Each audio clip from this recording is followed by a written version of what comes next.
Greetings, everybody. Welcome in. We are back tonight with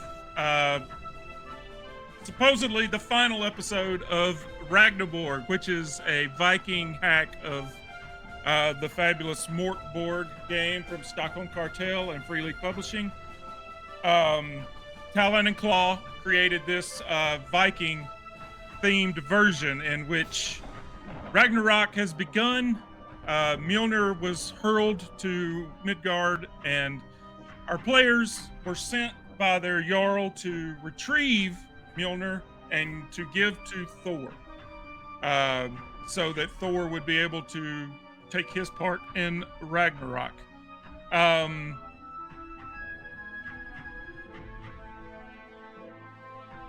Where we the party, just by way of a recap, we missed last session 2 weeks ago, and so it's been almost a month since we. And as such, I'm glad for the recap. Okay, seemed like the stream died for a second. So you made your way to this island, where you were told by the seer that that Mjolnir had hit, and you've experienced several adventures, creatures great and small. You invented the sport of ice skating, and met an odd creature that was hurling logs at you, who Jay believed was Loki. Unprovoked by me. No. I didn't tell him that. He just jumped to that conclusion. Then you found the entrance to the temple, and you've made your way down through the levels, solved many puzzles, fought many creatures, lightning guardians, and as you guys have been making your way down, every now and then a lightning bolt strikes upwards, right through the middle of it. This is a narrow temple with stairs that just are like spiraling down, and there's lightning every so often. There's lightning shooting up out of the earth, and you're assuming that this is Mjolnir is doing this. You've slowly been making your way down, and the last session we played,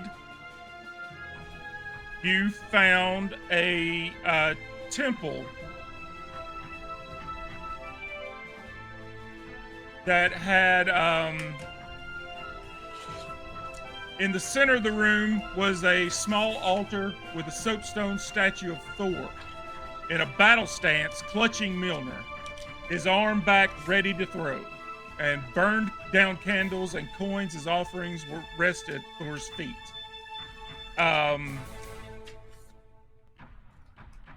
And Ned's characters found a hidden door with a crawl space that went into a treasure room. And there were skeletons in there.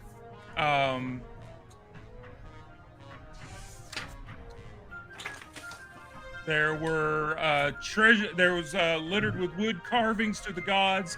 There was 100 silver. There were a two-handed axe, tier 1 armor, and tier 2 armor. A skeleton rests in the east corner wearing a robe with an amulet of Mjolnir around their neck. The amulet, well, you don't know what the amulet does. I don't remember if... I know one of Dan's characters went into the crawl space, and one of Ned's characters went in the... or both of Ned's characters went in the crawl space. With mine, I imagine it would have been Vanguard. Yeah, he was sent in first because he was small and yeah, he's younger. Eager. Yeah, Oh, eager. it wasn't. eager. It wasn't both of Ned's characters. The fantastic Jenna Figures was playing one of Ned's Oh. characters the last time we played, and she went rogue and opened. She did the test on the Thor statue. She got tired of waiting on you guys in that treasure room, and she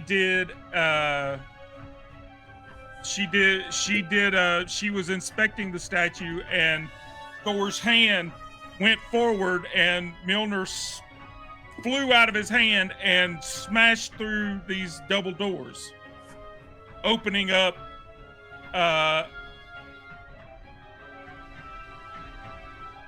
into a large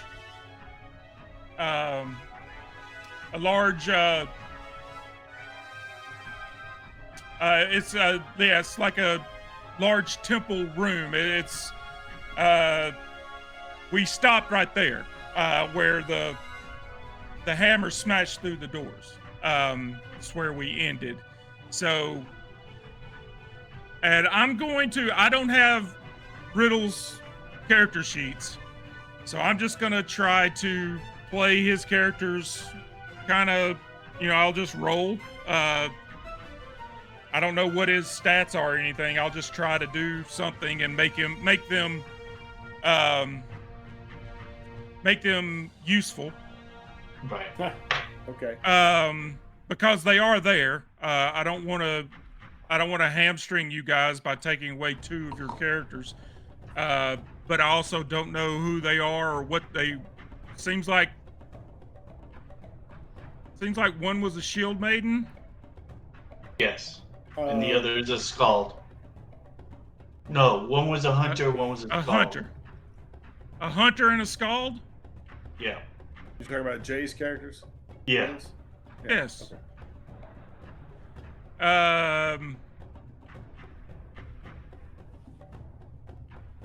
Yeah, I thought it was a shield maiden. I thought it was a hunter and a shield maiden.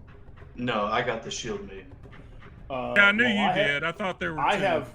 My two characters are a shield maiden and a hunter. So. Yeah. Okay. And Edna is the other shield maiden. All right. Or, I yeah, will go with a hunter and a scald, and I will just try to. I'll just play with it. I'll use these stats here and just I'm just gonna run with it because, like I said, we're gonna try to get through this tonight anyway. Fair enough. So, and by the way, for anyone watching, Riddles, who began this adventure with us, has had a career change recently, had to accept some work outside of his dice box painting business, which, by the way, is fantastic. Wrong way. He hand paints these dice boxes, and they're beautiful. Everything he does is fantastic.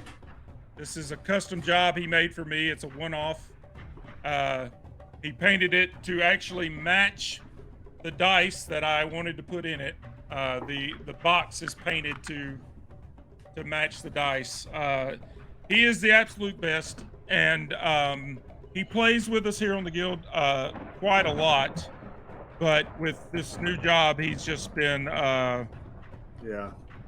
unable to join us. There's a link to his Etsy page in which you can buy guild merch. You can buy guild shirts, guild hats, all the guild stuff. But then he also has a ton of stuff that he's worked with several people. Right.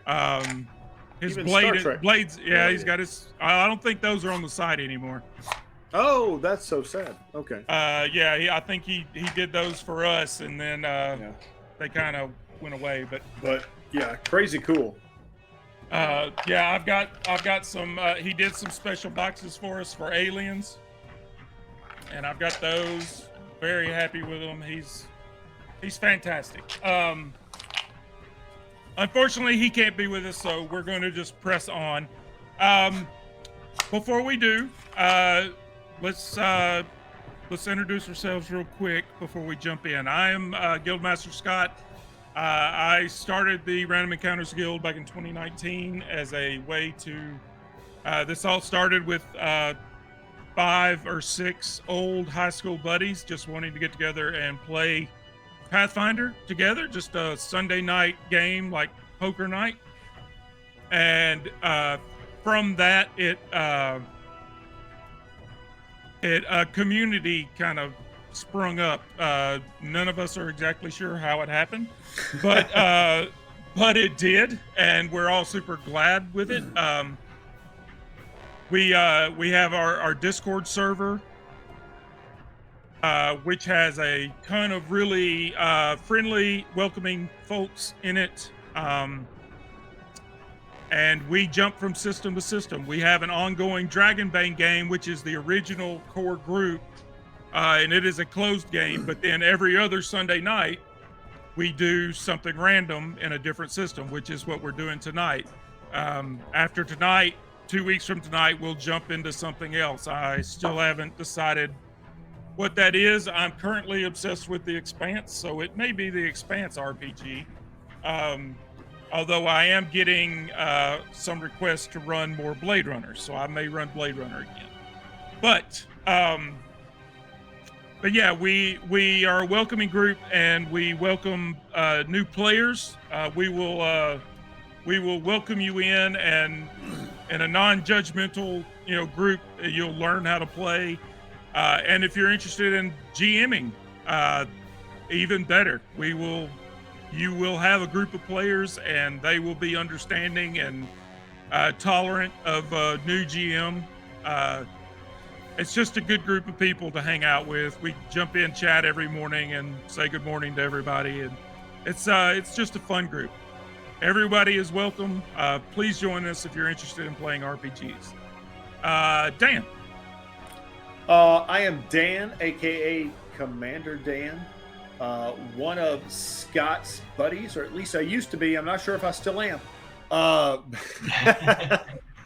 But have known him a very, very, very long time. But nonetheless, here came in as a player. Have run a couple of games or a couple of systems. Mostly I'll do the Star Trek Adventures games. More than anything else. As far as the Ragnaborg game that we're running tonight, which is based on Morkborg, I have done, being a very big Pirates fan, I've done Pirate Borg at least once. I'd like to get back into that at some point. Very big fan of the Borg system, if you want to call it that. And hoping I'll do that more in the future. But anyway, that's me. I play trombone, if that matters. So it surely does. Ned. My name is Ned. I am a newbie. I've been welcomed with open arms in this game, so I am enjoying myself and learning all the new systems that they play. So, all right. That's it. So yeah, like I said, Jay's characters, Riddle's characters were with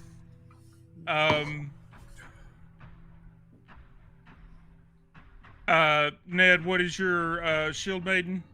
Revna. Yeah, you got to tell me. I'm not even sure what my characters are at this point. Riddle's 2 characters were with Revna, okay.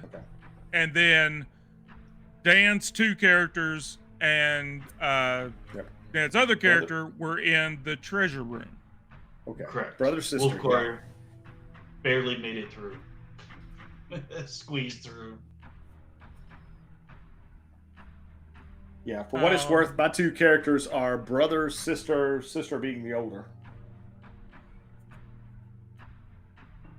The older, more seasoned character and a bit more reserved. The younger being a bit more eager, as I think Ned put it. So, which is true. So yeah, you guys were in this room with all this loot. And as I said, and Dan, I know you pocketed something. I think it was the silver.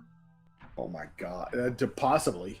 Well, I don't know that Ida would have done I think, that. yeah, I know your guy was the first one in, and I think he grabbed the 100 silver before anybody else joined you. I can see Vegard doing that. Yeah. Yep. So there is a tier 1 armor and a tier 2 armor. There is a two-handed axe, and there is a amulet of Mjolnir around this skeleton's neck. Do any of you want to pick any of this up and replace any of your gear with it? The armor. I think I was gonna take the two-handed axe. Or Wolfguard. Okay. Yeah, Vegard's probably interested in the armor, is what I recall. Because really, he only has at the moment a metal helmet. Well, there's tier 1 and tier 2. Yeah, well, he'd be probably interested in the tier 2, so. All right. So you can mark on your character sheet that you have tier 2 armor. Yep. And that will soak. And the whole point of the tiers is it soaks more damage. When you take damage, it soaks more.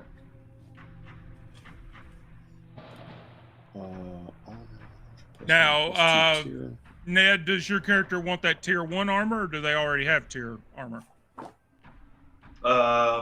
No, he doesn't wear armor because of his skin.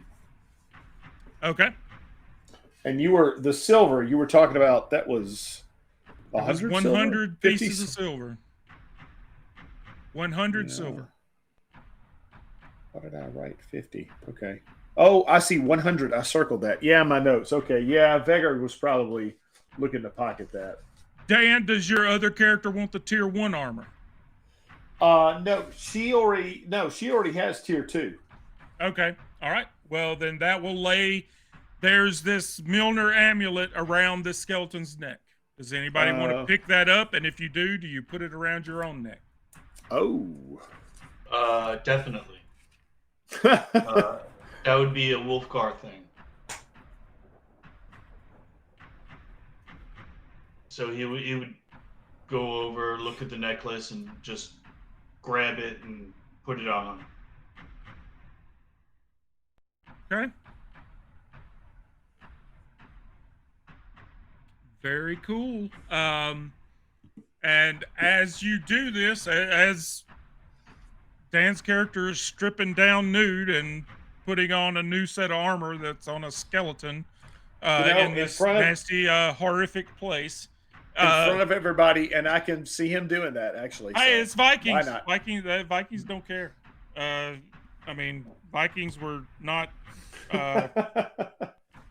they were not one to really care about anything of that sort. So, the three of you turn and see double doors leading into another area. Now, while you were doing this, you also heard a massive crash coming from the crawl space, coming from where you left. Okay. Can we at least... I mean, I'm not running over there, but can we turn... I'll say both Ida and Vegard turn and look to see what they can see. Well, you can't see anything because, the crawl space was like 30 feet.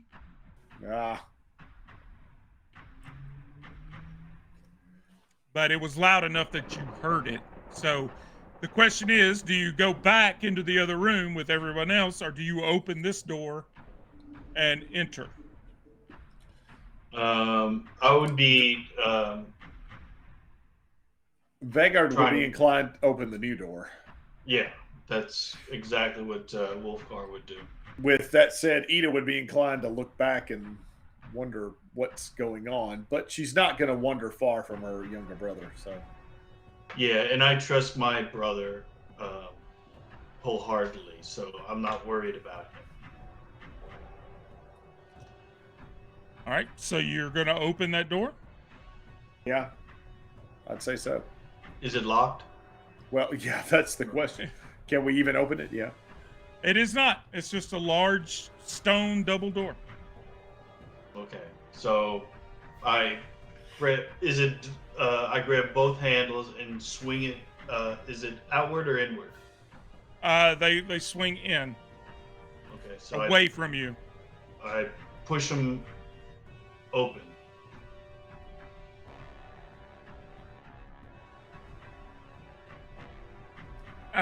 This room is filled with knee-high water. In the center stands a mound of rock shattered from the force of Mjolnir's landing upon it. Mjolnir releases a bolt of lightning towards the sky, holds it, and a humanoid figure emerges from the lightning and speaks. And as you look to your left, you see an open door with the other three characters standing in the door. They have just like walked in at the same time. So all of you are seeing this together. But this creature steps out of the lightning and speaks, and he says, "You have come to summon Thor. What makes you think you are worthy to aid him in battle? Prove to me your worth." And now we are going to jump into initiative. Oh my goodness! Can't we? Yeah, Can't we? We're straight in, buddy. This is what we've been going for. Because And Vegard like I is said, immediately you're thinking, standing in you're how am I in not worthy? knee-high water. Okay. Do you all step in, or do you come into the room? Knowing that I'd step into water, no. I would hold off until I see what is going on and how my brother reacts. Vegard will step into the room. Once again, Ida is right behind him, but not necessarily stepping in. A bit more reserved, ready to back him up if and when need be. Perhaps reluctantly, but...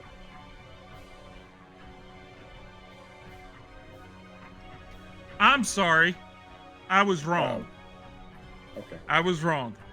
The statue in the temple room did not fling the hammer and break open this room. It flung the hammer and broke open the crawl space. Oh, right. It revealed the crawl space that you guys entered. Right. Jenna opened the doors herself, just like you guys just did. So yeah, I mean, well, Ned, what does your other character do? The one that Jenna was controlling? Upon seeing this, she would, she's up on like a platform, looking down. Is that correct? Yeah, this creature that you see is up on a platform. You see Mjolnir like planted into this mound, and a lightning strike goes up and it holds. Instead of just being an instant strike, it holds and buzzes there, and this creature walks out and talks to you. It's Okay, but are we a humanoid figure? You don't know who or what it is. Are the two doors on the same level? Yes. Okay. Yes, you're entering a large room that is knee-deep water, and there's this big mound of rock up in the middle of the room. And you say a humanoid figure, but we can't. There's 4 pillars around the mound that are holding the ceiling up. And you say a humanoid figure, but we can't make out what or who. No, humanoid you don't figure. know Okay. who it is, but I mean, emerging out of a lightning bolt, you would assume it's one of the gods. Well, And you know Ragnarok is beginning, so it could be anybody. It could be Loki. Okay. It's somebody that wants. It's somebody defending Mjolnir from you because they think you're trying to steal Mjolnir. So it could Right. be, who knows? and they appear, but Do they speak? Yes. I said a whole thing, Dan. Yeah, okay. I had a whole, you've come to summon Thor. What makes you think you're worthy to aid him in battle? Prove to me your worth. Right, yeah, prove to me you're worthy. I wrote some of that down. Okay, sorry. Okay. She would notice me walk in as well, or Wolfgar walk in, and Wolfgar would put his hand up to tell her to hold, and she would stand her ground, and I'm sorry. said, I'm sorry. I want to make sure I get this right. This is important. The pillars, the 4 pillars, are not up out, holding the ceiling up. They're like pedestals up out of the water. okay. At the moment, you could like they're like 4 feet up. Like you could easily climb up on top of them. But they're 4 large. I mean, they're like 6 feet diameter pillars. Okay. But at the moment, they're just up out of the water. The water is 2 feet, and then there's like 2 feet of stone column sitting up out of the water. I was wrong about that. They're not all the way up to the ceiling. So there is that.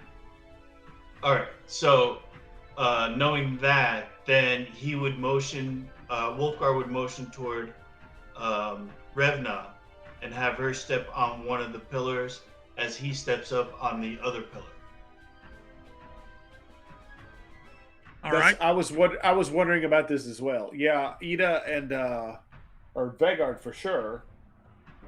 And Ida a bit more reluctantly. Yeah, she would be willing. Yeah, to step on the other 2 pillars as well. The 4, right? Yeah.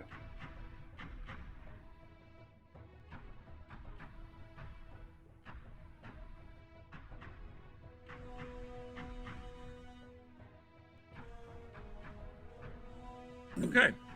Vegard is immediately thinking he's worthy. So whether he is or not, he's thinking it.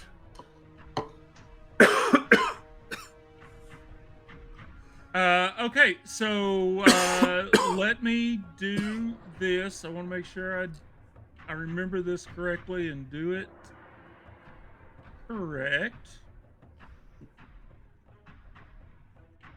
There is the okay, it's a D6. I thought it was, and I was correct. Just wanted to make sure. 1 through 3. This creature goes first. 4, 5, or 6. You guys go first. And it is a 5. So all of you get to go before it. Are they? Okay. Control yourself, Dan. Sorry, I was trying to find the mute button. I'm not used to Ninja.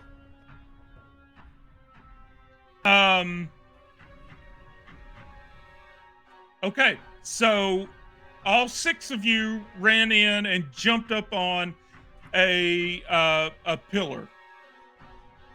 And what I'm going to say is, you're actually, like I said, this is a large rectangular room. I wish I could. There is a image in the book, but it's split in the PDF. It's split across the pages, so I can't just like open it and put it on the stream or put it in Discord for you guys to see. Right. Large rectangular room, mound up in the middle with Milner perched on it and this creature. Then there's 4 pillars. You guys are on the northeast, and the 3 of them are on the southwest. So you're diagonal from each other. Okay. All right. So then the first 2 immediate pillars in front of each door, Revna would be on one, and I would be on the other, or Wolfgar would be on the other. Yeah. Okay. Both of Dan's characters are with Wolfgar, and both of Jay's characters are with Revna. Okay. And then I think, Dan, you said Ida and the other one is going to be on. Yep. Vagar was going to be on the other 2 pillars. Yeah. They get up on the other 2, yeah. And then That way we have Riddle's characters as backup. I'm gonna run them as I've got the Shield Maiden and the Scald right here in front of me. I'm gonna run them as they're gonna be an initiative and take turns. I just don't know like the choices he made, like character wise, and so I'm just gonna make stuff up. I'm gonna do whatever makes sense in the moment. Because Riddles is awesome and he deserves that. Right. Well, Varger is a hunter, and Havamal is the skull. Yes.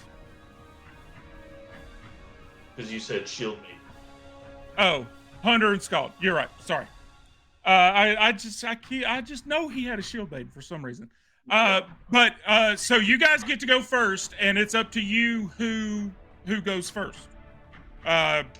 If I would assume somebody with range, you want your range characters to go after this guy. Well, Vanguard has a short bow, and that would also fit his character. Man, he's eager to fight.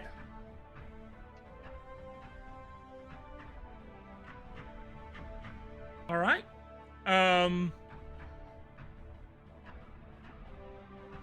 So once again, with ranged, you're going to roll a presence check, and you're looking for a 12. All right, here we go. I'm rolling physical. If that's okay. Yeah. Oh, I rolled a 14. Okay, that is a hit. I'm rolling a short bow, so D6 damage.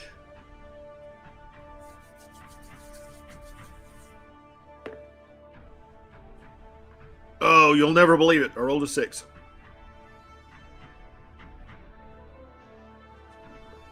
All right. Let me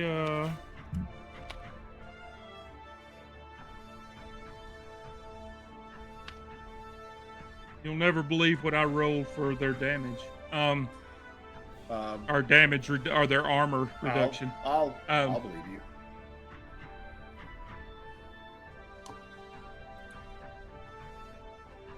Okay. So who is next?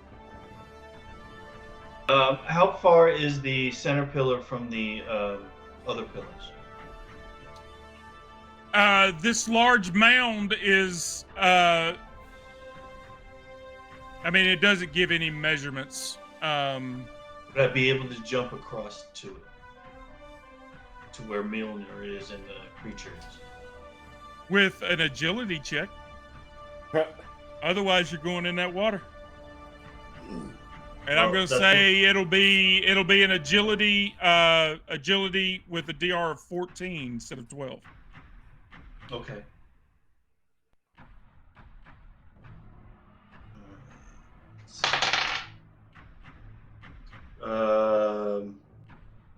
Nope. He splashes.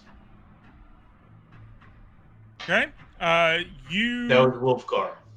All right. So Wolfgar goes to leap over the water to get to this stone mound, but all of his armor and weapons and beard, the whole bit, it just weighs him down, and he falls into the water.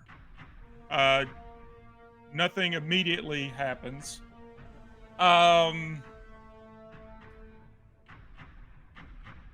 Riddle's character, I know, at least has a short bow because that is starting gear.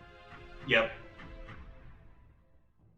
So I'm going to give the hunter an attack with the short bow. Cool. And it misses with a 7.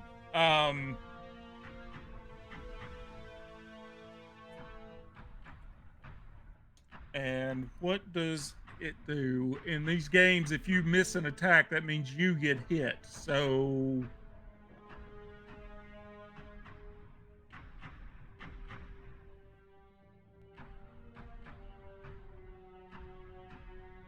You get hit by what? Yeah, it doesn't make sense. You're not right. What it is in like normal Morgborg, if you're in melee combat with somebody and you miss your attack, then you get hit. But I don't think it works that way with ranged because you're several feet away from each other. He has a breath attack, but I don't think that would be an attack of opportunity. I think that would be something he's going to do on his attack. Right. So I'll just say that is a miss. The Scald. I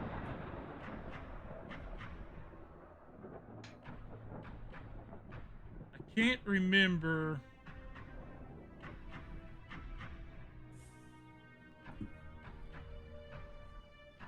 This is the thing. He has the Scald has these powers. I don't remember what Riddles chose. He chose the Ravens. Raised Ravens or Ghostly Raven? Ghostly Raven.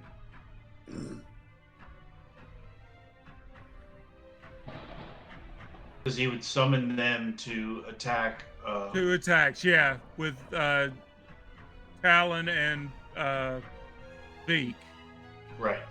Okay, so yeah, he will summon these ghostly ravens.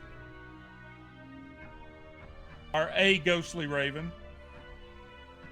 That's kind of, yeah, that's kind of neat. And let's roll for the peck. Oh, that's a natural 20. Nice. Go. What is it? I forget the wording. Dan's not helping you out in any way, shape, or form, and I'm not going to. What do you yell when you get a nat 20, Dan? Oh my God! Hang on. It's here somewhere. 7, 6. Oh my 5, God! I won't be able 4, to make it in that amount of time. 3, 2, 1. Vikings rule. I don't know. That's not it. Yay violence. Yay violence. That's yay violence. Yeah. I was gonna go. Oh yay.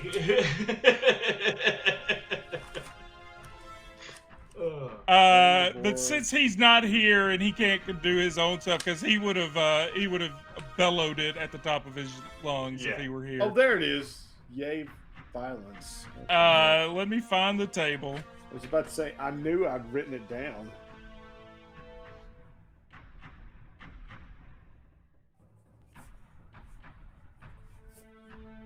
Yay violence. There it is. Oh, well, it does. He still gets the crit. It just, with the yay violence, you get to roll 2d20s to decide. You get a choice of what's better. Yeah. So I will roll a 4. Oh my. Okay, you're not going to get better than that. Perfect placement on the next attack against the target armor. Their armor is reduced by 2 tiers permanently. Ooh. There. Oh. So, let me do his armor roll. Ooh, he is killing it with the armor rolls. What does this bird do? Okay, it's a D4 damage, and he rolled a 4 on his armor, so there's nothing it can do. But it gets the Talon attack now. And that is a 12. And that is a D6 damage. Let me do the armor first, just so I have it. Only a 1 that time. For 4 points of damage.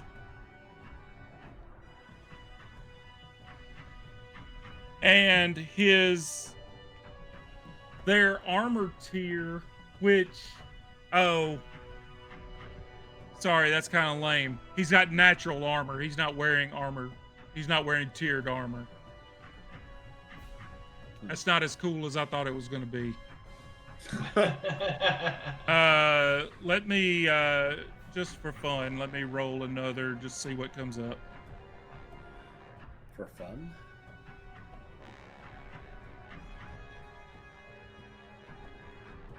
Well,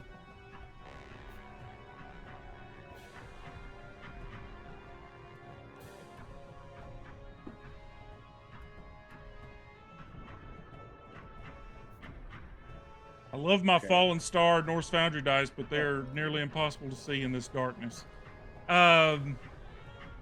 Okay, Crushed Ribs. Add additional 1d6 plus 1 damage.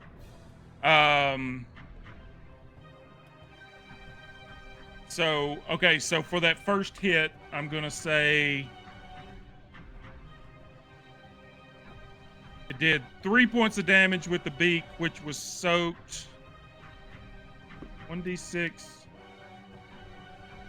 So 7 points of damage. And it soaked that much. So, okay. So yeah, it is, okay. That's pretty crazy. So that is both of Dan's character, or both of Riddles' characters. Wolfgar is gone. Yep. Anybody else? Revna's gonna take the grappling hook and rope and try and swing it and get it attached to Mjolnir.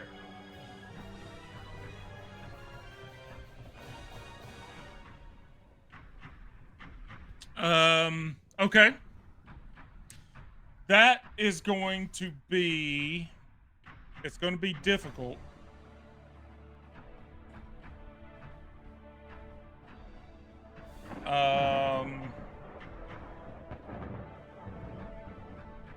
Ned, tell me again what you're trying to do.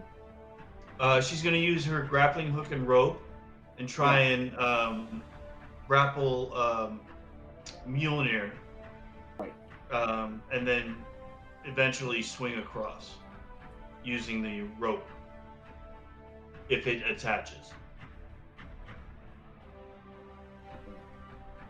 That is going to be a presence check, and I'm going to set it at... I was trying to decide if Ida can assist you in any way. I'm going to set it at 16. Okay. With everything going on and the location and where you're at and everything, it's nearly impossible. But it's a presence check. Roll d20, add your presence, and get higher than a 16. Okay. We'll talk. 18 plus 2. So that's a 20. All right. So yeah, now you're talking about swinging across. Like if you attach the rope to Mjolnir, you won't be able to swing. That's not like well, you're standing on these pillars, and then there's a stone mound up here. Now she hooks it with the rope. She can pull. Yeah. But like swinging over is not. That's not the way the room is set up. It's not that high. Okay, well, she can use it to climb up there. If she can secure it to the pillar in some way. It's secured to Mjolnir.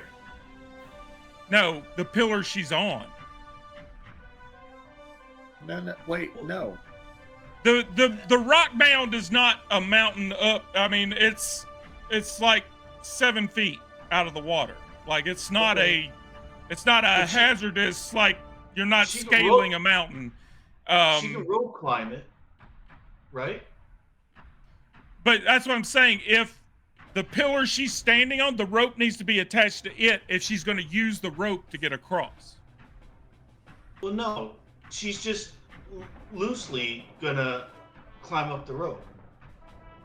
It doesn't. Okay, well, she'll still need to jump over the water or get in the water. Right. Okay. I And thought then- you were wanting. I thought you were trying to stay out of the water. I thought that was your goal. If getting in the water for a second or two while climbing up the rope, I mean, that's. No, you're good. I thought you were trying to tightrope it and stay out of the water. That was what I was thinking you were getting at. Just strictly climbing up the rope. Okay. Well, then she has a move. Does she go ahead and leap down into the water? Yeah, she leaps down and climbs up as far as she can with the rope. Well, she can't start the climb. She can jump down off the column, and she's got the rope in her hand, but like she's going to be in the water if she does this. Okay. Just like Wolfgar. All right, Dan. Neither one of your characters is gone. Yeah, well, Beggar took a turn. Ida, I'm not sure. Ida is inclined to. Yeah. Go ahead. Yeah, the foe that Beggar was attacking. Ida is inclined. Can she? Well, man, I wish we had a map. Can she make a jump and make an attack? You can try to leap across the water with an agility check and start climbing up, or you can jump into the water and double move and get to the mound. But you can't get to him. You can't get to the creature from where you're at. Yeah, she's not inclined to do. I'm thinking. Because I don't have any ranged weapons, or Ida doesn't have any ranged weapons. I mean, you could easily climb down into the water and wade across. Yeah. It's only 2 foot deep. You could easily walk up to the mound and start. And like I said, it's not like you're scaling a flat surface. It's just a pile of rocks. I mean, it's not a. Like Ida does it. I'm just saying. If she can't help it, I mean, she will, but. All right. Can she attempt to leap over? Yep. It'd be an agility check. Which is what is that? 20? Yeah, you roll a 20 and you want to get higher than a 12. Okay, but I have a +2 in agility. Yes. Okay, so here we go. Hang on, what REG items do I have handy already? Okay, I rolled a 13. So all right, +2. so you launch yourself over the water and you land at the bottom of the pile of rocks, like the bottom of this mound. You can use your second action to start climbing up, but you're not going to be able to attack. You can get to him and be standing right next to him when his turn comes around, or you can stay right there where you're at. No, I'll do that. I'll get up there to him. Yeah. Okay, so you run right up to this guy, and when you get up close to him, like you see the famous Mjolnir, you see Thor's hammer embedded in the ground, and somehow there's a grappling hook wrapped around the handle. And this creature looks at you, and he has like you see his eyes, and his pupils are vertical and like slanted like a snake's. And okay. He hisses at you. That's all of your guys' characters, right? That's Yep. 2 of mine. All right. I think, have them all. Did go. Never mind. Both of Jay's characters went. Okay. Yep. Yeah, then both that's of mine went. He hisses at you, and his mouth opens, and there's this extended tongue and these fangs, and he goes to bite your character that just foolishly ran up right next to him just as his turn was about to come. Lovely. Uh-oh. But you manage to, like, he goes to bite, like, at your shoulder, and they slap, you know, they kind of dodge, they feint and dodge away. Wolfgar and Revna.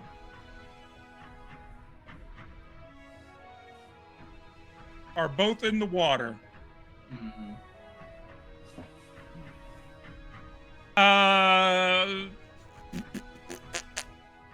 It says it's a swarm, so I kind of think it wouldn't be in both locations. It would only be one of you gets attacked. It'll be one of my characters. It always is. Well, no, it's just the ones that are in the water. Oh, okay. Odd is Revna. I was even trying to is avoid the water. Wolfgar. 6. So these lightning serpents swim up. A swarm of lightning serpents swim up to Wolfgar and attack him standing in the water. Speak with them. Reason out your differences.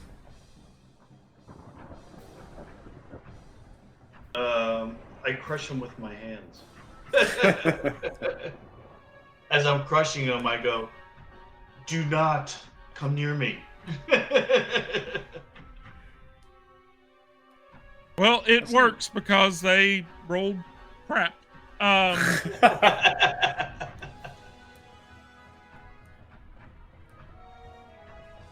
can't remember.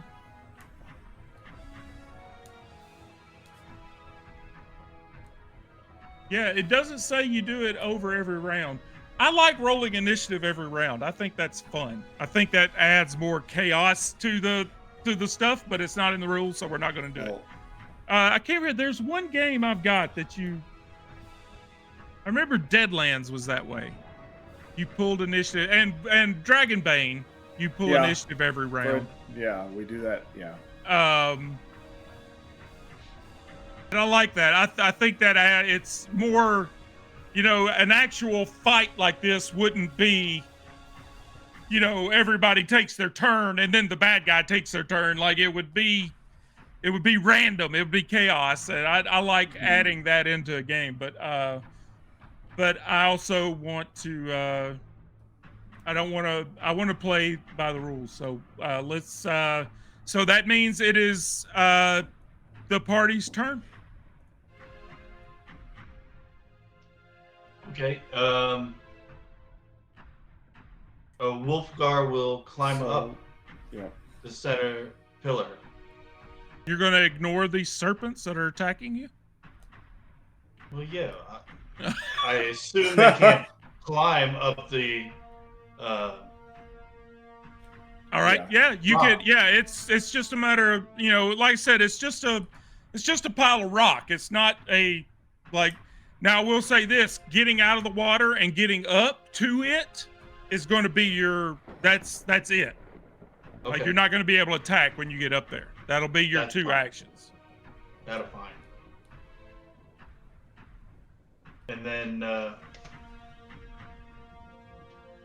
Revno will start climbing the rope.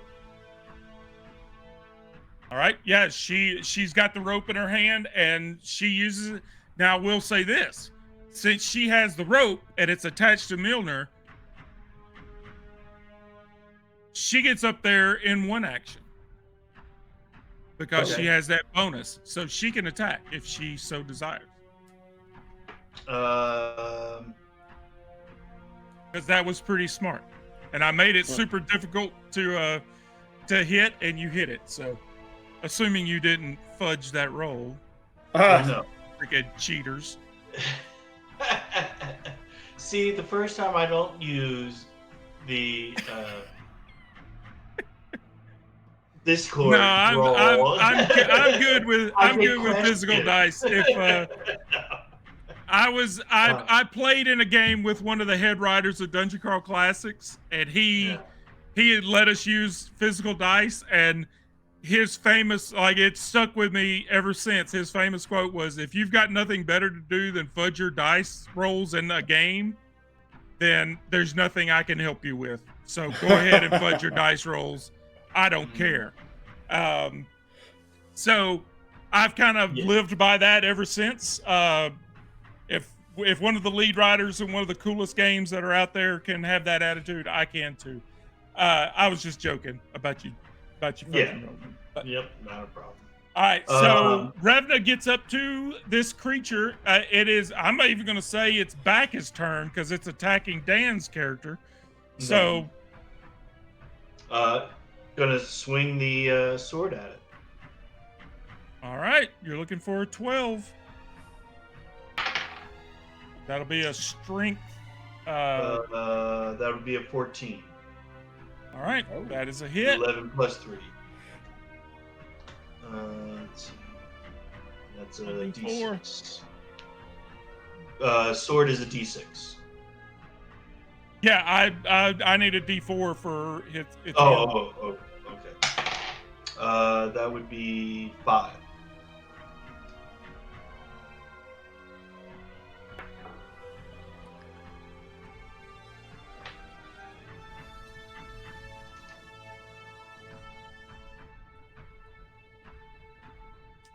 And yeah, it screams. She climbs up the rope and like pulls her sword and just comes down across its back, and it raises its head and just screams this hideous hiss.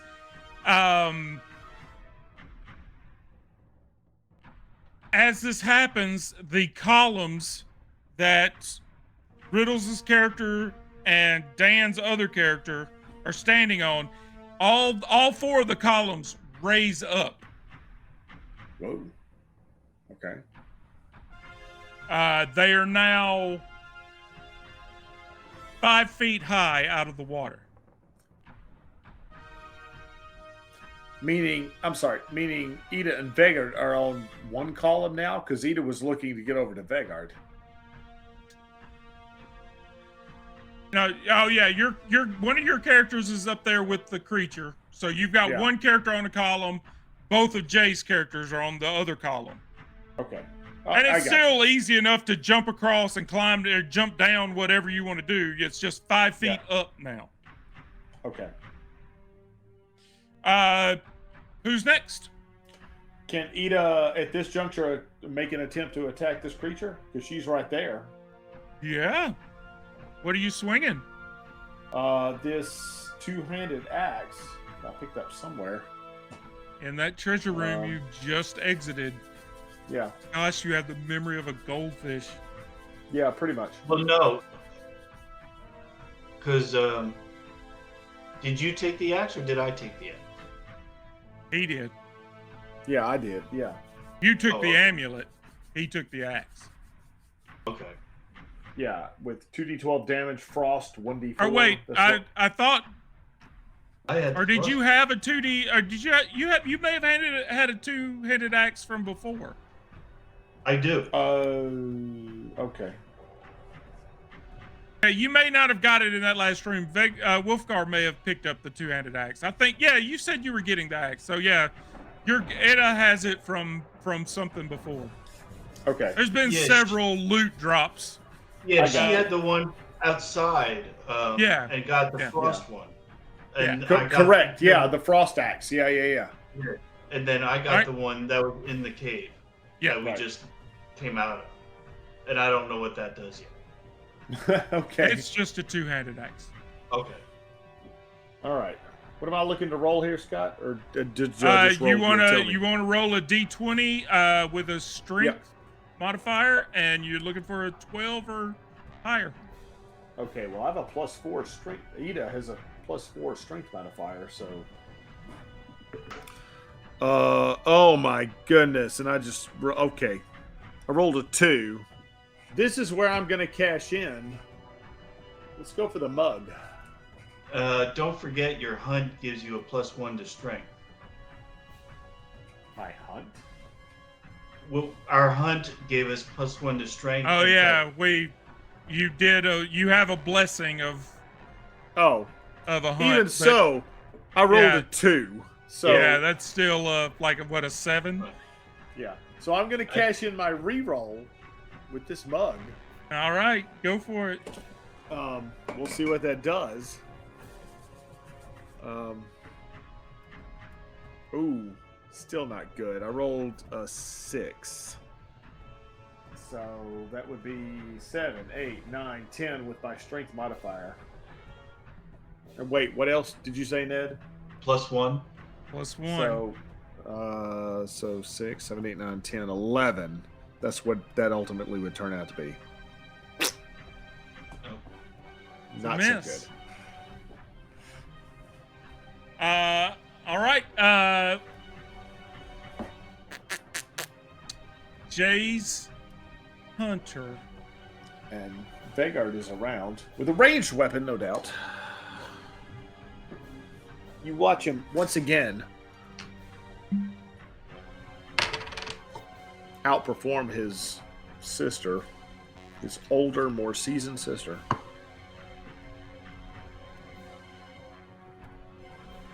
You watch it happen.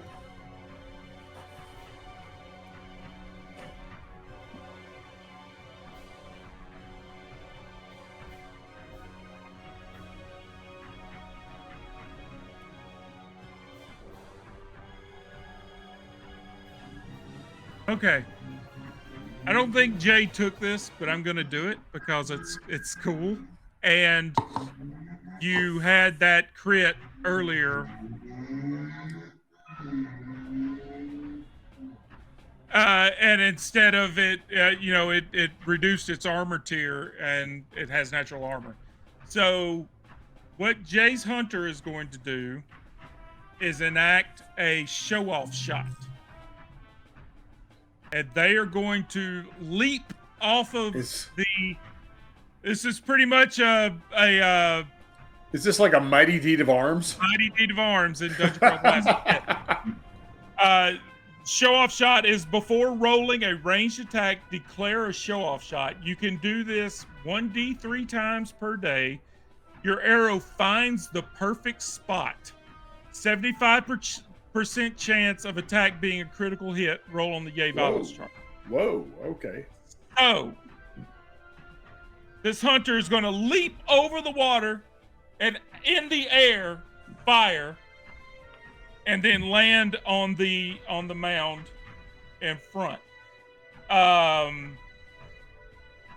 right, so let's see if the attack is successful. If it's not, can I use one of my re-rolls for it?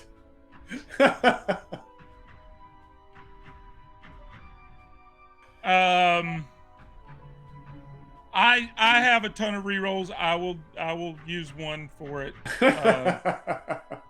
Because I know Jay at least has a dice box and a notebook. Jay has several REG items. What, riddles? He's probably got like 15 or something, right? Actually, he doesn't. He doesn't have a lot of guild items. But you only get one per event. Yeah.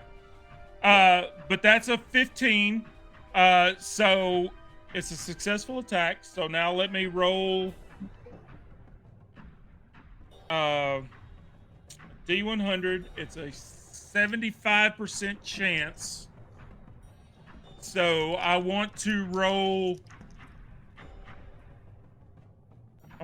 below a 70. That means, I want to roll below 75 or lower. Right? If it's 75% or lower. Yeah. Yeah, it's a good thing. So you want it to succeed. So 75 or lower.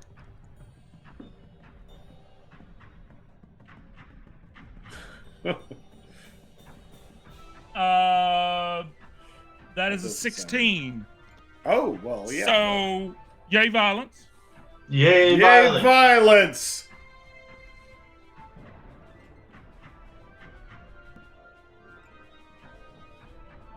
first roll is an 11, which is blow to the skull, 1d6 plus 1 additional damage.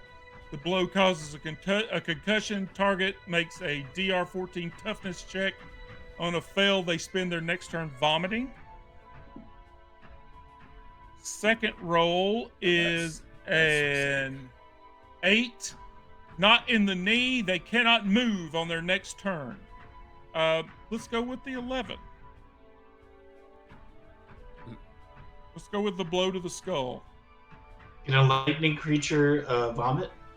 Vomiting? Yeah. I mean, it's Morkborg, baby. Anything can happen.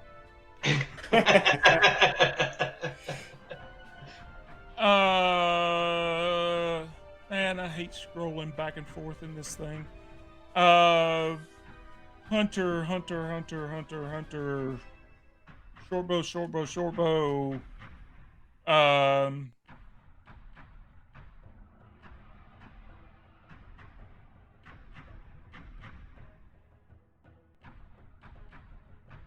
Crap. What's the damage on the shortbow? Damage on a short bow, that would be D6. Because that's what Vegard has. All right.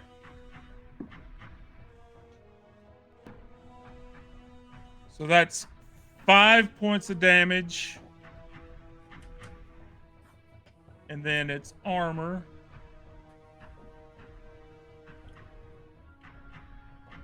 Soaks.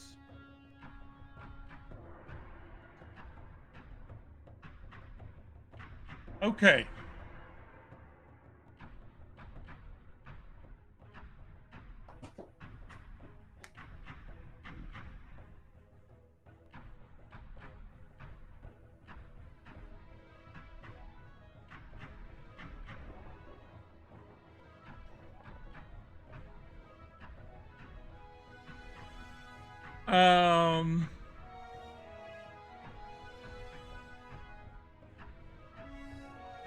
All right. So, Riddle's hunter character leaps across the water and in midair fires a shot and gets this creature like right in the head. Like pierces like straight in the temple. Woohoo! Or even better yet, its mouth is open like it's getting ready to bite Revna and like straight into the mouth. Like Nice. boom, like and it goes down. And like it falls before Riddle's hunter lands on the other side of the water.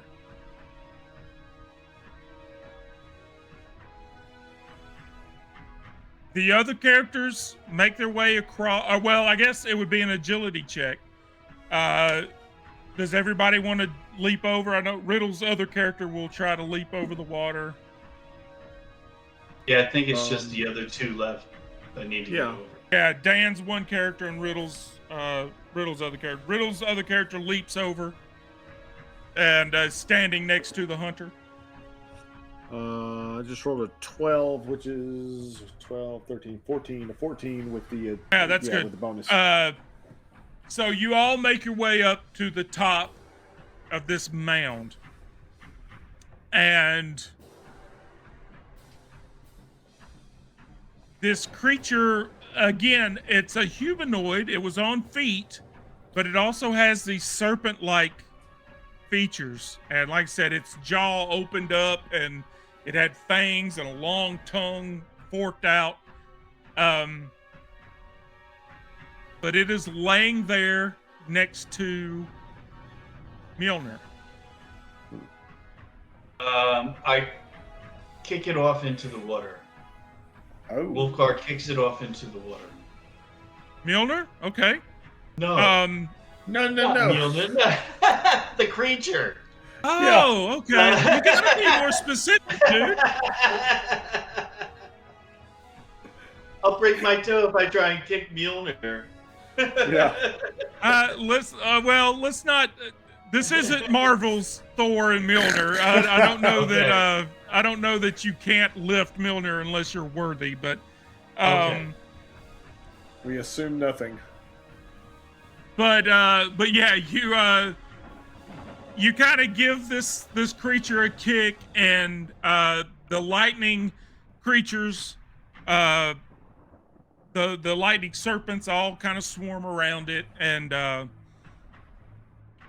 like right at that moment, like a lightning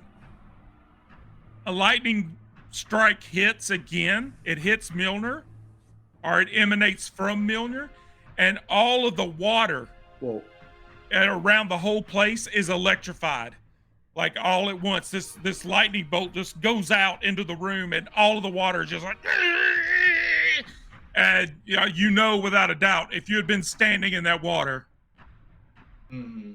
like it would have been bad news.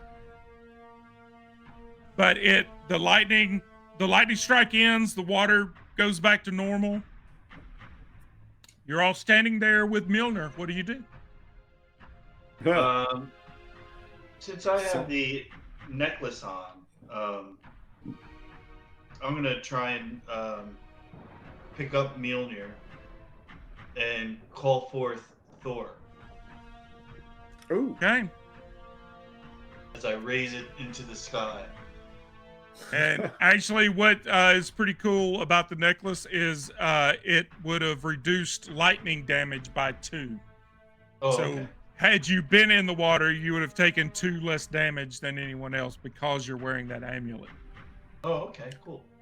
But yeah, Wolfgar, everybody stands there and watches as Wolfgar raises Mjolnir to the sky.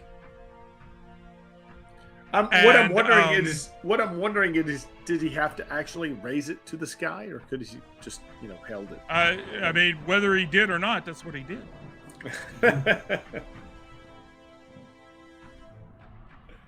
But there's a mighty thunderclap and another lightning strike, and Thor appears before you.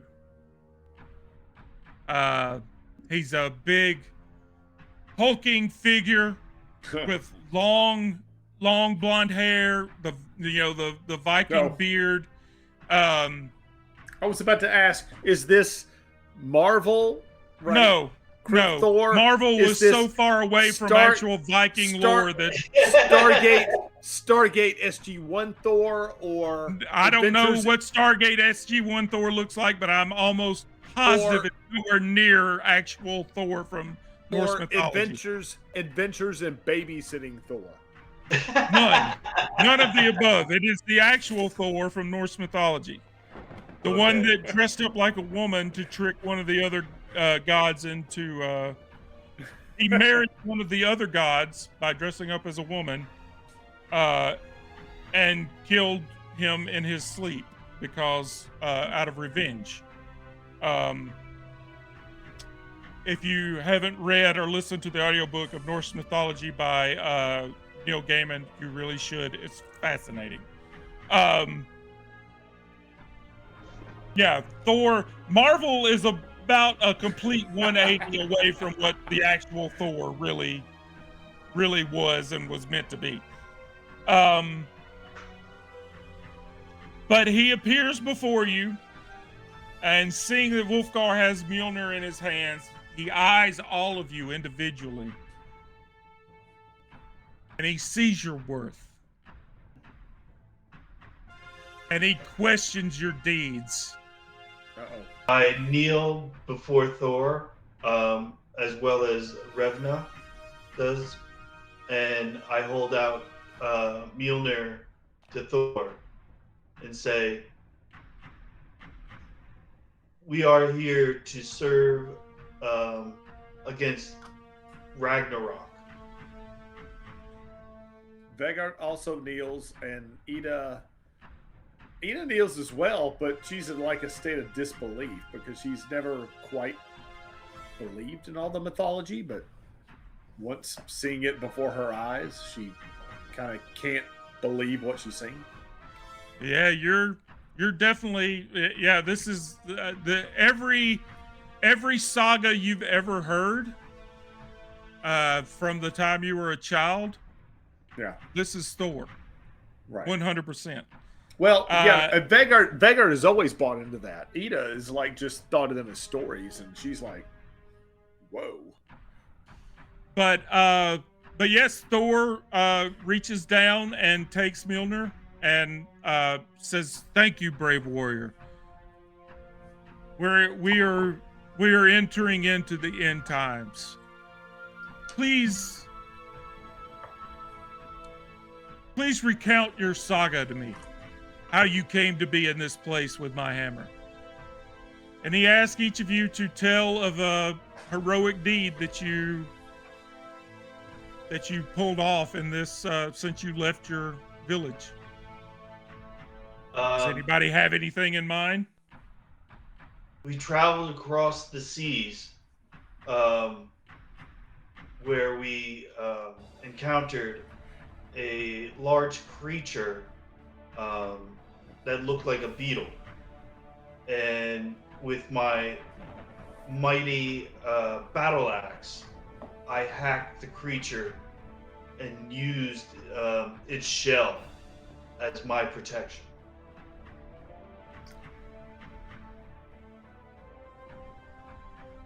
And then we traveled further across the frozen waters, encountered your brother Loki, and survived through to the temple and found its secrets and vanquished the lightning creature to summon you with Mjolnir.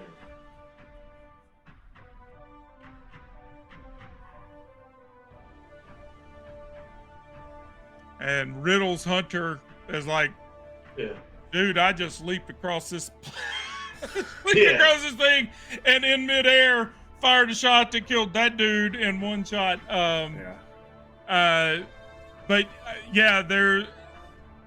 Dan, does anything stand out to you or one of your characters? Like, is there some heroic deed that from the past that? I'm not sure a specific deed. I've only been in the game very shortly, but Vegard will step up and say, yes, me and my sister, we went out looking for honor, or looking for adventure to honor your name, met with these adventurers, and have fired many bows.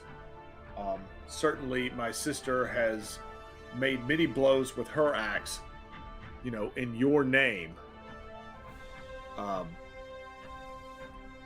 To honor you, to honor the Vikings, and to honor Norse mythology.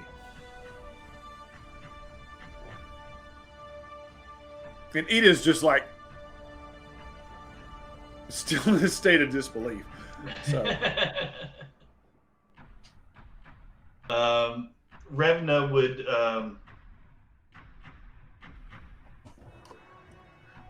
be I traveled here to this land first and then met my husband Wolfgang. We traveled and our deeds were strong, and we conquered all the obstacles to get here, to call forth your power.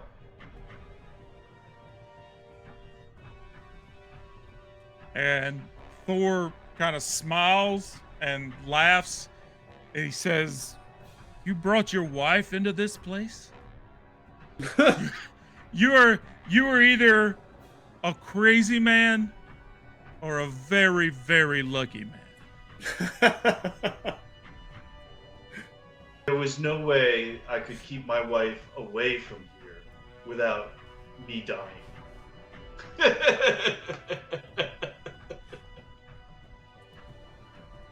And Thor is interested to hear about Loki. You mentioned running into Loki, and he says, "So my brother attempted to keep you from this task." Yes. across the frozen lake, he thought we did not see him as he was tossing trees abound at us as we raced across the frozen waters. Yeah, Loki was probably following you from the very beginning of your journey. There were probably multiple encounters that you had with Loki, and you just didn't realize it was Loki. Were my characters on board for these? No. The tree throwing was before you. Okay. Yeah, and pretty much everything, all the Loki encounters were before you joined. I got you. Because I was thinking Ida and Vegard are looking at each other like. Ned, remember the little old lady you bumped into that was trying to warn you against going, that it was a fool's errand, and this was at the very beginning, like the very first session. Yes. That was Loki. Okay, that makes sense. Loki unleashed the big beetle creature that you fought. Okay. There's been multiple encounters throughout this thing that have been Loki messing with you, tried to get you to back off and go back home. But yeah, Thor, here's your saga, the story of your travel from your village to here. You all we don't have to go through the process, but you all level up. If you want to do the process, we can. Because we have time. It is only 9 o'clock. So, and the way this thing ends is kind of vague. It just kind of leaves it kind of open-ended. I'm not sure how to do it other than like a cinematic ending, which doesn't require you all to level up. But this is a writing your saga point where you would all do the rolls and level up your characters and heal and all of that bit, because Thor lifts Mjolnir to the sky and he says, "You've proven your worth. Now join me in battle as we enter into Ragnarok." And he leaps up through the temple, and I wish I could show it easily, but the map of this temple is Mjolnir. Like the narrow column that you've been coming down is the handle with the stairs going down, and then this big temple that you've been in for this final fight is the hammer, is the head of the hammer. Okay. Like the map in the book is a side section of it, and it just looks like Mjolnir upside down. Right. But Hilmdir opens a portal before you. You see Thor fighting the great serpent Yarmungandr, and you are thrust into battle, where you fight various denizens of the time of Ragnarok.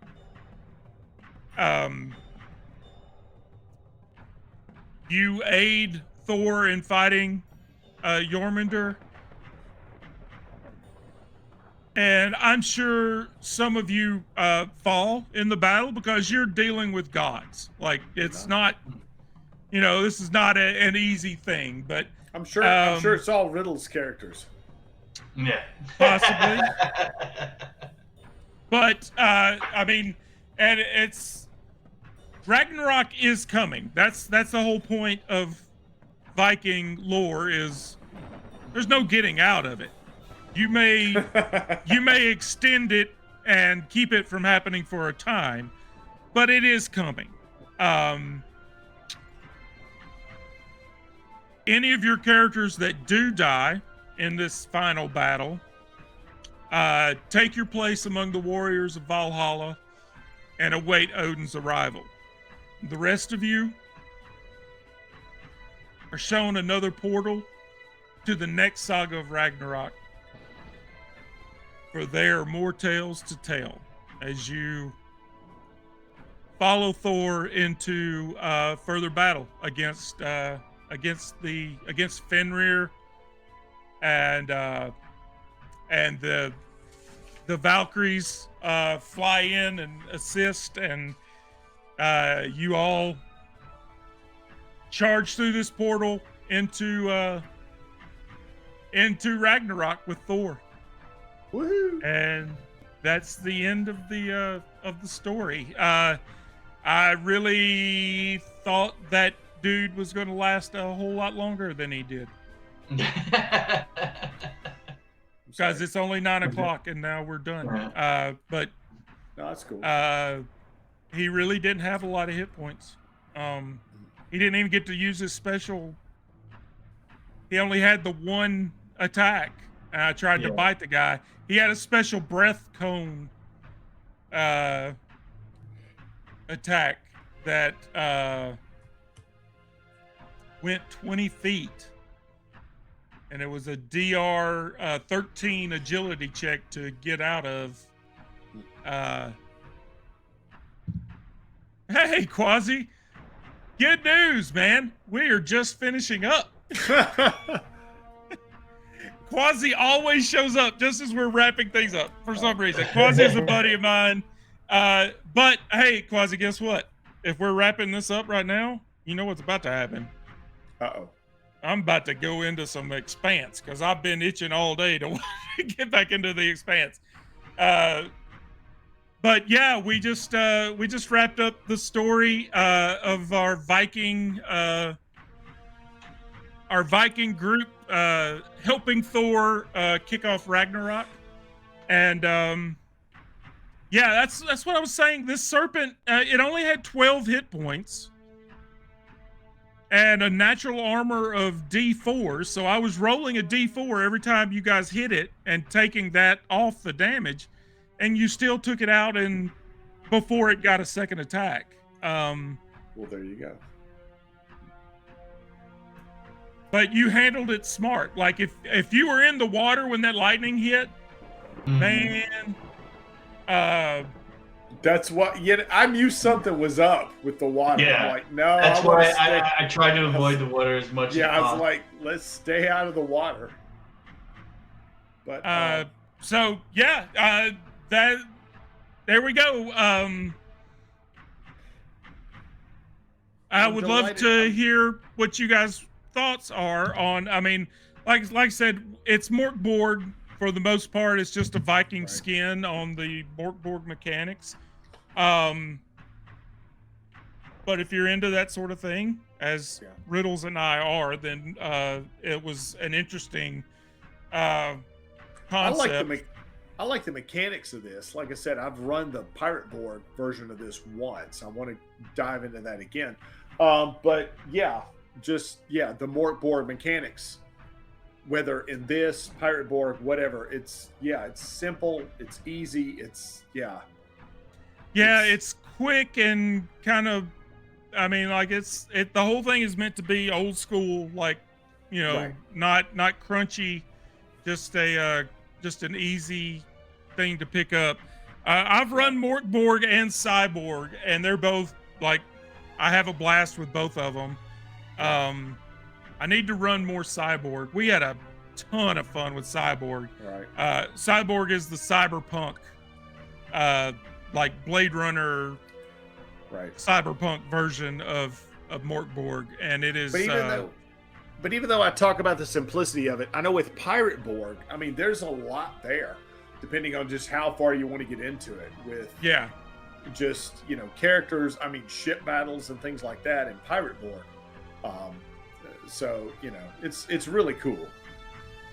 That's in the Cyborg game. Of course, Jenna was in that game, so a lot of it is her fault. But there's a throwaway line in the adventure. There's this guy that is a fighter, like a UFF fighter or whatever it is. He's a boxer kind of guy, mixed martial arts, MMA, and he's throwing a party at his house, and you've got to get this thing out of his house while he's throwing a party. And there's this throwaway line in the thing about the appliances in the kitchen being sentient. So, like, the refrigerator talked to them. And I played it like Marvin from Hitchhiker's Guide to the Galaxy. When I ran it, I played it like it's this huge party. The house is full of people, but nobody's in the kitchen. Nobody needs his help. Nobody wants to talk to him because everybody's partying. So the refrigerator is depressed. I was like, hello. Can I get something for you, please? And brilliant. The group fell in love with this refrigerator. They unleashed gas into the house, killing everybody. And when the cops showed up to this multiple murder scene, like this house is full of people and they're all dead, including the MMA superstar fighter, they find this house full of dead bodies and the refrigerator is gone. They took the refrigerator and took it to their hideout and put it in place in their hideout so that they could have it there to keep it company. And once again, it was Jenna and Casey. That's what it was. The two of them together in a game is you might as well just buy a helmet because you're going to be in for a ride. And I love both of them dearly. They're my favorite couple of my favorite humans. So, but yeah, Ned, what did you think of Ragnaborg? I know this was kind of your you played Pirate Borg with Dan. No, I didn't. Oh, I thought you played Pirate Borg. No, this was my first one with you guys. Oh, okay, excellent. Wait, well, what did you think of that then? You didn't do Pirate Borg with me? With you and Riddles, I thought. Yeah. You're right. I did. Yeah. Okay, that's what I was thinking. I thought you did Pirate Borg. I was about to say, I thought you did too. Yeah. Yep. Yeah, that's where we first met. Yeah. Yeah. Well, not first time. Prior to that, we did the Marvel game. Because you were Spider-Man and you kept retrieving my shield. Oh, right. God, I forget all the games that I've been playing here. Because I was Captain America. I was like, hey, Spidey, can you, get my shield back to me, maybe? Yeah. I remember. Well, it has been awesome having you join us. And as usual, when we have our games going, I post them up and it's first come, first serve. If you see something, if you want to play The Expanse, just jump in. You're more than welcome at any time. Just right here next to me, games I haven't run yet that I've got right here waiting. Mm-hmm. Call of Cthulhu, Forbidden Lands, Fallout, Doctor Who. Or if anyone's interested, I thought about opening beacons maybe for the next. Just saying. I'm probably going to jump into Vyson again. I want to run more Vyson, which is free league. Just I always post. We posted a new game in the Beacons channel, and if you see something you want to join in on, you're always more than welcome. Just jump in, and like I said, we do it the random games like this will be every other Sunday night. It'll never be multiple nights in a row. If for some reason we have to cancel, I'll just throw something else out there. I'll either play a video game or I'll try to get a RPG going. But I guess I really have to buckle down and make a decision on what I want to do next. But I'm playing this Expanse video game right now, and I'm obsessed with it. So it may actually be the Expanse RPG. I don't know if I don't think either one of you have any. Do you know of the Expanse at all? I do not know. I've watched the TV show. Okay. This video game I'm playing, the Telltale game, it's do you remember Drummer, the OPA, the woman from the OPA that was like Anderson Dawes' second in command? Yes. Short black hair. Yeah. She's the main character in this video game. She's who you play in the video game, but they Okay. brought the actress in to do the voice. Like she actually came back to play the character in the video game. Okay. And I'm having a blast with it. It's so much fun. Quasi's been jumping in to chat and watch me play, but it's a like a story-driven game. The choices you make as you go change the outcome. Like things that happen later are decided on your choices. But it's really been a blast. I love the setting and I love the show and I love the books. And I've been waiting to buy this game for forever. And my birthday was last week and I just jumped. It was on sale on Steam and I just jumped on it. And I've started streaming. The only problem with streaming it is I have to put an age restriction on it because it's kind of... Oh, It's in the very first episode, you walk into you're trying to salvage this ship and you walk onto this wrecked ship and you walk onto the bridge and there are 12 severed heads floating in zero G. Nice. It's like the entire crew of this ship, the pirates cut their heads off and just left them in the bridge and they're just floating there. And it's like I was watching this happen on my screen. It's like, yeah, I'm gonna have to age restrict this. YouTube's not gonna let me post this up. So I'm having to put an 18 and over restriction over it on YouTube when I post it. But it's been fun. It's been a really cool game. I honestly can't wait to finish it so I can start it over again because the decisions you make change it. So I could go back and change stuff and get a completely different outcome in a different game. So if you're not doing anything this evening and you want to, if you want to watch me do that, what I'm probably going to do, we're going to sign off here and do a quick 5-minute break, and then I'll just jump in and stream some of the Expanse. I meant to get on and play some this afternoon, and I got lazy and slept most of the afternoon. I put the golf tournament on and slept in front of my TV for a couple of hours. But yeah, so that has been us for this evening. Riddles, of course, we miss you, brother. yes. We do. I'm hoping to get a game up that's not on Sunday night that Riddles can jump in on. I think he told me his off days are Monday and Tuesday, so I might try to get something going on a Monday night so that he can play. But for us, go ahead. Yeah, I mean, I'm available on Sunday night and Monday night. So if you want to get some up with Riddles on Monday night, I can definitely jump in on that. All right, I'll see what I can get together. Well, watch out, Scott. I don't mean to compete with you. I want to get another Star Trek Adventures game going. I know Riddles likes doing that. Yeah. I mean, a Monday night would be the thing to do on Monday night. Well, I was thinking Monday. Well, not this week. Maybe next week. I was thinking I'd like to get a one-shot going. That's fine. We'll stream it. That'll be fine.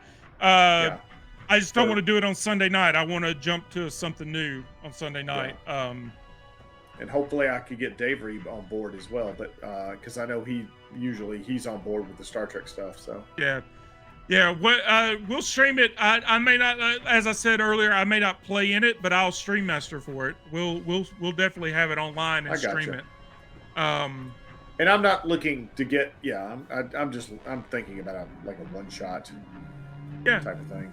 And we'll just post it up. We'll figure it out and post it up and get, But yeah, just like I said, we just don't want it to be on Sunday night. I want to jump to something new.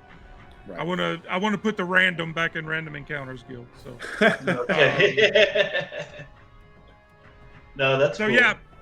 That so we may be having a Star Trek game coming up on a weeknight. Next Sunday night we will have Dragonbane, the original core group of the guild will be playing our ongoing Dragonbane campaign. 2 weeks from tonight, Who knows? who knows? Like I said, it may be the Expanse RPG. That system is actually rather simple. It's just 3d6. You know, it's not a hard system. Hang on. When are we going to run another game with your system, Scott? Yours and Kevin's? That'll be coming up. It's definitely coming up. Okay. I thought about running the Expanse using our system, but I kind of want to hold true to the I want to give the system a shot. Like I want to give give the age system. We haven't run anything with the age system yet, so I want to run something with the actual mechanics. But going forward, I may run an Expanse story using the chain theory mechanics. And I was about to ask that too. Do we have an official name? Is that what chain theory? Is that what that's we're the going with? working theory we've been going under for now is chain theory. We haven't come up with anything else because it works off of the chain of the dice chain. You go up and down the dice chain throughout the game. And we use all of the super cool right. The DCC dice, like the D. Yep. The D30. Yeah. With the D5. Yeah, the D7. The D7 is my favorite. I'm pretty famous for loving the D7. So, I love showing, especially my non-role-playing friends, these dice. I'm like, a 7-sided die, and they're like, "Wait, what?" So yeah, but that's the way the game works is you. As you improve a skill, you get a higher die. You go from a D4 to a D5 or D6. I don't think there's a D5. Wait, there's... Yes, Quasi. Scott is sporting a Mariners hat because Scott went to a Mariners game when he was in Seattle last year and got this retro hat and just love the look of the hat. Not that I'm a Mariners fan so much. I just like the hat. This is a Viking game, so I wanted the trident. I just thought it fit. But yeah, my father-in-law and I went to a Mariners game, and we both got a hat while we were there. Scott, is this not a 5-sided? Oh, it may be. I didn't remember. There may be a 5. But yeah, when you improve a skill, you just go up to the next die. And if you get a negative, you drop back down the chain. And you just go up and down the chain. So like if you get to the point where if your character survives where your strength roll is a D30, you're godlike. Like you're and everything is contested. Like you roll if your strength roll or your brawn is if your brawn roll is a D6, you roll your D6. The thing you're attacking, their defense roll may be a D7. And they roll their D7. So there's a chance you're not going to hit them. But there's a chance you will. They could roll a 1. Right. And you could roll a 4.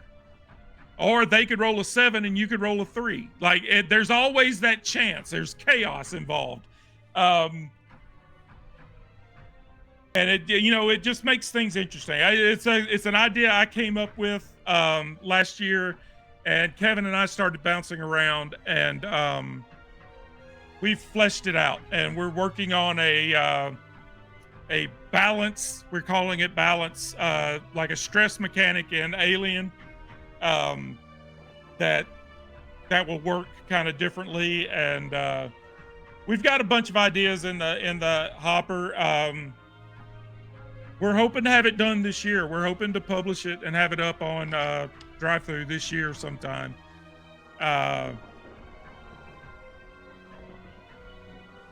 because I believe he's planning on going to Gen Con, and he may try to push it at Gen Con. And I don't think I'm going to be able to make it to Gen Con, but I'm considering trying to make it to Dragon Con.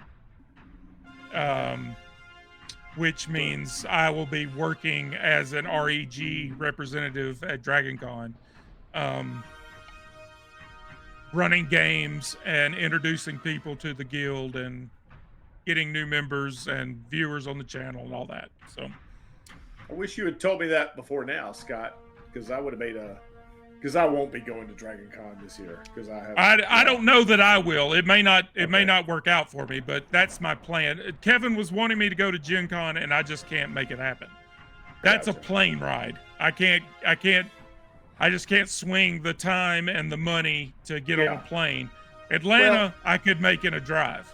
That wouldn't be. I can too. And you know what, man? If you're going to Dragon Con, you let me know. If you need my help, you let me know because I can still make that happen. I'll definitely post it up. I mean, because we've got multiple people here in the Southeast. There could be a large group of us go together if we all wanted to go. And that's assuming you want my help. I don't know I'd be much help because I'd probably be like, wait, what are we doing? What's happening? The more people wearing shirts and hats and handing out cards. And I can show up and wear a shirt and a hat. Yeah, that's no problem. But all right, I'm going to let's go ahead and close this out, and I will take a quick we'll do a bio break and get a drink, and I'll come back with some The Expanse. So this has been Ragnaborg with the Random Encounters Guild. I'm Guildmaster Scott. Once again, if you would like to join us on our Discord server, please do. We enjoy playing a bunch of different games with a bunch of cool people.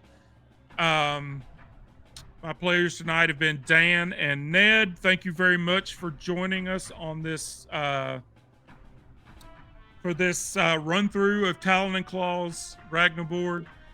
It was a pleasure. We're missing Riddles the last couple of sessions because of his work situation, but he will be back. That's okay. He's not going anywhere. It's just got to figure out our schedules, get that settled. So next week will be Dragonbane. I don't know if we've got Blades in the Dark this week. I don't think nothing's been mentioned about a Blades in the Dark for this week, so we may take a break for a week. But next Sunday night will be Dragonbane, and then 2 weeks from tonight we'll probably be The Expanse, but it could be anything. I can be convinced into trying anything. If a bunch of people want to play Fallout, we'll jump into Fallout. But thank you again for joining me, Dan and Ned. Quasi, thanks for jumping into chat. I will literally be back on in just a couple of minutes. I just I'll get a drink and change the scenes and jump back in with some of The Expanse. If you guys want to get in chat and watch this crazy game I'm playing, then feel free. When there's a big choice that needs to be made, I go to chat and see. I take a poll from chat to see what they think we ought to do. But Quasi told me to cut this kid's leg off, and I thought he was telling me not to, and so I didn't, and he got mad because he was telling me to cut it off, but all he said was the word leg, and I took that to mean save the leg. He was meaning cut the leg off. Quasi is a drummer and has poor communication skills.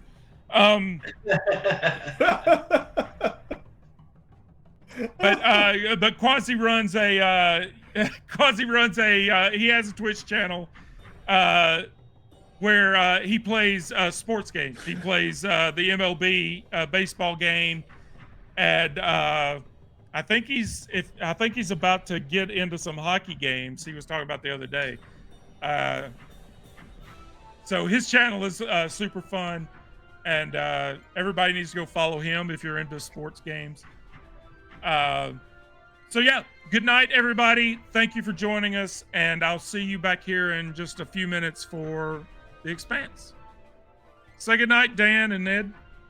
Yay, violence. Good Yay, night. violence, indeed. Yay, yes, yay, violence. Good night, everybody. Oh.